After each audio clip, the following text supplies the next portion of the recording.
So are nurses right to declare the NHS as a national emergency? We're taking your calls.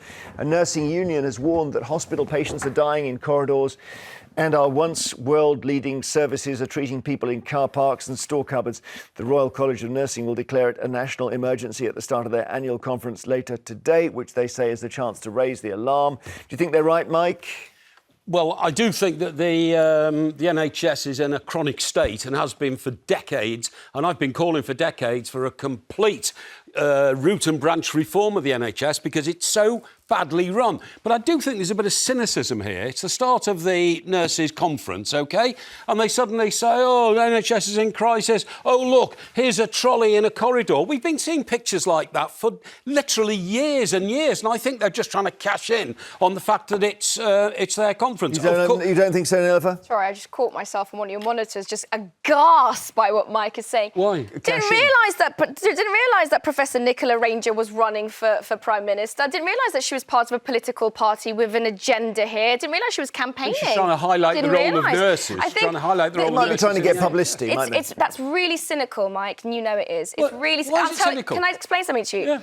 Some of the situations that these nurses, by the way, don't shoot the messenger. Some of the situations and some of the issues that these nurses are highlighting, I wouldn't want my worst enemy to have to go through. Dying in corridors, people having to wait and being given diagnoses of cancer in waiting rooms, some people suffering from mental illnesses and other forms of illnesses who are being told what they've got in corridors, left for hours and hours, treatments in corridors and waiting rooms. Yeah, we know, we don't disagree. No one disagrees with this. It's been going on for years. It's terrible. With respect, the severity of the situation is nowhere near where it's been in recent years. And I agree with you, a root and branch reassessment of the NHS is probably the right thing to do. Yeah. But don't shoot the messenger here, Mike. One of the things, can I just read you one quote from the nurses? Yeah, go on. This is really important here. You wouldn't treat a dog this way, she said about one of her patients. Well, one of her patients. I don't know about that. I mean, is that right? I mean, the nurses have a very influential voice, so I wish they would really look inside the NHS and then appeal to the public on how it can be fixed. For instance, in the NHS, 39,000 managers, 3,500 managers get paid over £100,000. There are 800 diversity and inclusion officers, which cost 40 million quid. Now, these need to be looked at because it's wasteful spending. Why are you mad at the nurses, Mike? Because the nurses work in the NHS. They're not in charge of it, Mike. Come on. They're at the coalface. Exactly. And they're the telling people. You that there's a problem. And if they're at the coalface, they're the people to go back to those who run the NHS and say it does not work because of massive inefficiencies. Okay, massive inefficiencies. But it may be because maybe there's no solution here because the amount of money that's gone in has skyrocketed. Right. We're spending more than ever on it. Since 2010, the budget in the NHS has gone up by 50%. Right. And it's getting worse every year. It's getting worse. Mismanagement and politics with the NHS. And I'm glad you noticed that outlined that the Tory party have indeed been in charge of a failing NHS for decades. I want to read some really important points for the callers in. OK, this might be something we're all interested in. Quickly, yeah. The number of GPs in the workforce has decreased after an initiative by the Tory party to increase it by 6,000.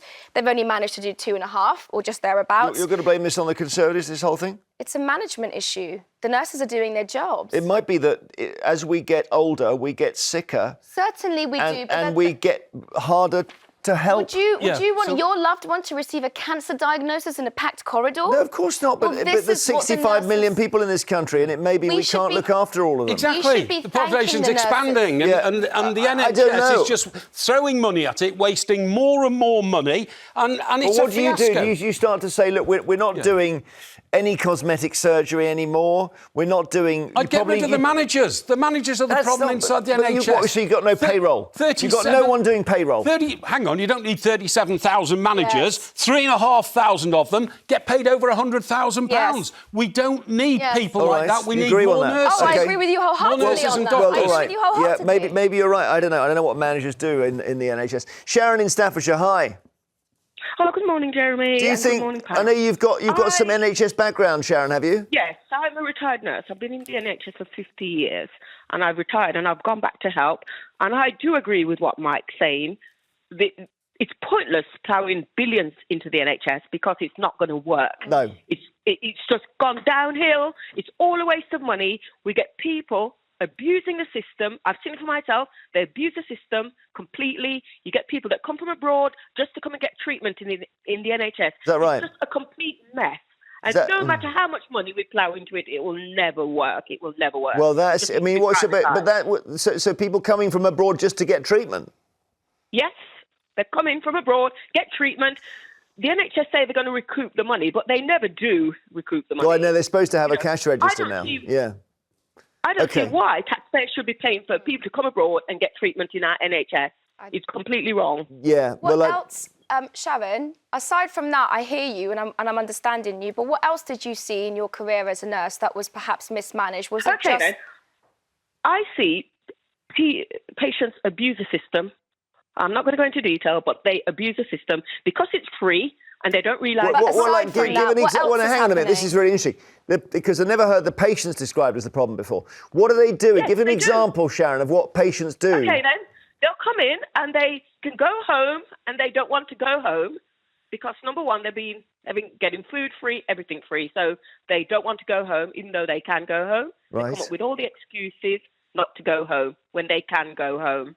Oh God! So they actually want to stay in hospital. It's just kind of sad that you want to stay in hospital for Because free they've got food. nowhere else It to happened to my go. mum when she was dying. She was in nowhere a to ward go. full Well, of I think- old oh, ladies who but- wouldn't go home. Yeah, but when it's really old people, that's a social care thing, isn't it? Oh, I'm not talking about old people because it's not fair to talk about them like No, it's not no. your old people. It's young people. I've seen it. 20-odd-year-olds, 30-year-olds. Yeah. Yes.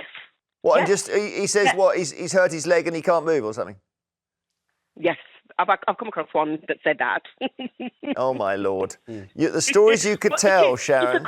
Jeremy, it's a complete mess. Well, it needs thank to you. be Sharon, privatised. can I just ask? Go on, please? quick. Yeah, quickly. Can I just ask quickly, because you know, did you ever have a problem getting your job done because of the interference of people who are not clinical? I'm talking about managers. I've got a Oh, thing God, about so many times, Mike. So many times I have, Mike. So many times. Yeah. I have. All right, Sharon. And Well they just done. got in the Call way, again. yeah? Call again. Thank you. If it's the patients, right? That's us. We're talking later on about obesity and increasing cancer because we're fatter.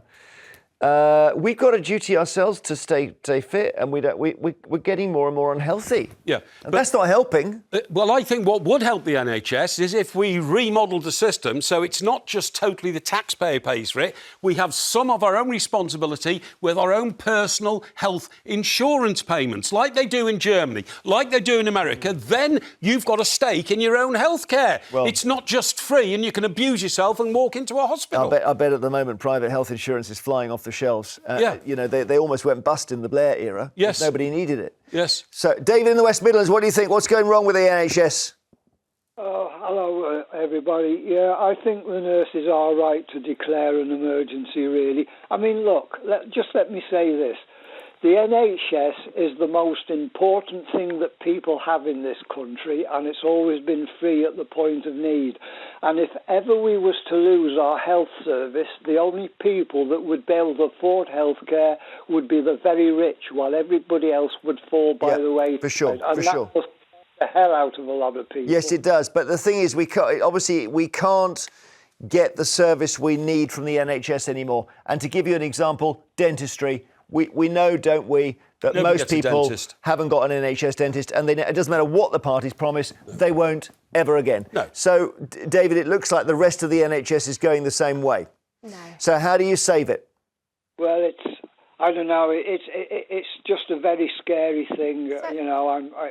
It is scary. Well, I think they should be there for the really big things like cancer, and maybe drop all the other stuff. Maybe if you break your leg, you go somewhere else. I've always said the thing about the NHS is if you've got a sudden terrible illness, you get treated very well. Yeah. The care It's is true. excellent. You get rushed into Yes, hospital and all that. agree. But the problem is it's the behemoth, which is the NHS. When it started in 48, it was like a regional organisation. What would you do? What would you cut out? Obviously, all people will say cosmetic. They then say IVF, although there are people watching whose lives have been changed by it. Yeah. They then say, look, you could maybe say you could insure yourself against a leg break, and then you don't trouble the NHS if you break your leg. What do you think? Or close all A&Es? I don't think so. I think the number one thing to do here is be sensible, is to listen to the people who are in actually the front line of what's going on, the nurses being one of them, junior doctors being another one. I agree with you, Mike. There's a lot of reorganisation that needs to happen and a lot of money that is squandered. However, if you tell somebody who's got a broken leg, or if you tell somebody who's got a bunion or whatever that they can no longer receive treatment on the NHS, what you're essentially doing is limiting care to people. You've already done it with dentistry. You've already done it with dentistry. Dentistry was never part This is of NHS it, right? dentistry. Yeah. They are now, but you have to part pay for it, okay? Yeah. There's a really, I don't know, I feel a bit overwhelmed by everything that's being said, because I feel like we've come to a point now where we're deciding who we should and shouldn't save and help, but that should never be the question. They already do. The question should always be, how do we do this? You hate New Labour, you hate Tony Blair. I get it. No, I'm sorry, you're putting words in my mouth. We've had a nurse on the programme who told us from the coalface, as you asked, the problems in the NHS, too many managers, but I want to point too many patients who abuse it. In 1997, the waiting time to speak to your GP was 24 hours or less. That's what it was. Yeah. So we can do it. In 97, that's before Labour came in. So just before, Under the Conservatives. The 97? 97, Labour came in. Yes, so just after 97. Oh, OK, so they changed it immediately. Very, very close to immediately, yes. They managed to do it very, very effectively. But when Tony Blair came in, it was the waiting times for the NHS went down considerably. By the time he left government, it was about 24 hours before you spoke to a GP. Now, it could be 2 weeks. Yeah. So mismanagement is absolutely part of the problem. But can we stop telling people if they've got broken legs that they should get health insurance? Is that all right? Well, something's got to change. David in Bournemouth, hi. Hey, David. Don't leave us hanging. How do you do? Hello. How do you do? Very well, thank you. So what do you think? I believe it's like your colleagues just at the two-tier healthcare system that we've got. We've got private healthcare and we've got the healthcare which it was designed for after the war. Yeah. Hello? We're listening to you, David. And since Thatcherism, you've got to go way back to the 80s. They've ran the healthcare system down and down at the expense of private healthcare. Nelufar said that under New Labour it got better. And when you look at spending, the spending goes up and up. It's the fifth biggest organisation in the world. Yes. Fifth biggest, OK? After the Chinese railways, the Indian railways. The Indian railways, the Chinese Red Army, the Pentagon and something else in China. I thought it was the third biggest. Thank you, David. Ellie in Birmingham, last caller on this. Is it in a national emergency, the NHS? I think it's definitely a national emergency. You only have to walk into any A&E department in the UK. The NHS is the treasure of the UK. It's the only thing really that we can look up to and be proud about. Oh. But in the last decades, it's steadily getting worse and worse under each government. But I think one of the issues is complete mismanagement. I mean, something like the NHS where we're pouring money into it, it's not a bottomless pit. We have to manage it. There's a lot of third-rate management, a lot of them with no clinical skills. These are the people that are the voices for not only the clinical staff, but also the people in the community. And I don't feel they have that experience. It's almost like a job for the boys.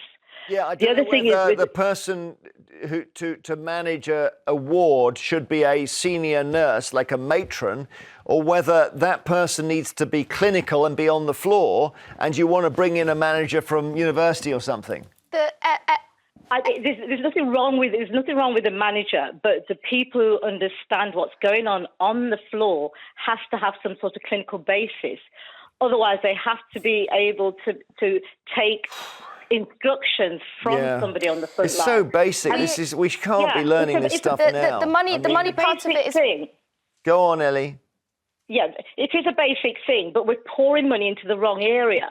If you can't get a pillow, you can't get a bed, that's because you haven't got the actual clinical staff, not because you haven't got a manager. When we had the COVID, managers were at home. It's the people on the front line who are actually looking after. OK, Ellie, thank you. Thanks so much. I don't want to interrupt you. No, that was extremely well put. Ellie, extremely well put. Brilliant discussion. Later.